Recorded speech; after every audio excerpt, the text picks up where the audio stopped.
নাম ডক্টর মাধুরী সরকার। চলে আসছি most frequently asked questions part number 5-এ। পেশেন্টরা অনেক সময় আমায় জিজ্ঞেস করে, ম্যাম ডিপ্রেশন বা এংজাইটি থাকলে কি খাবার খাওয়া উচিত আর কি খাবার অ্যাভয়েড করা উচিত? তার আনসার হলো, আপনি যে ব্যালেন্স ডায়েট বাড়িতে খাচ্ছেন সেটা ডেফিনেটলি খেতে থাকবেন, কিন্তু তার সাথে কিছু জিনিস ইনক্লুড করা উচিত আপনার ডায়েটে, like green leafy vegetables like spinach, তারপর হচ্ছে ক্যাবেজেস, লেটুস, এগুলোকে অ্যাড করুন আপনার ডায়েটে। ডার্ক চকলেটস খুব ভালো হয়।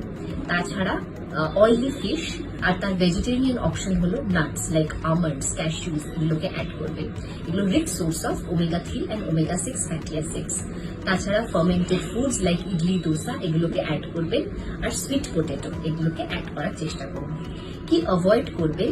Excessive smoking and alcohol. যদি এগুলোর নেশা আপনি অলরেডি করছেন তাহলে এগুলোকে কুইট আর কাট ডাউন করার চেষ্টা করুন। টু মাচ ক্যাফেইন অ্যাসোসিয়েটেড থাকে এক্সেসিভ এংজাইটি অ্যাটাকসের সাথে। রিফাইন্ড সুগার হাই অক্সিডেটিভ স্ট্রেসের সাথে লিঙ্ক, তো এগুলোকে অ্যাভয়েড করবেন। আর খুব বেশি প্রসেসড ফুড খাওয়াটা বন্ধ করবেন। তাছাড়া ডেফিনেটলি কোনো সমস্যা থাকলে সাইকিয়াট্রিস্টের কাছে যাবেন।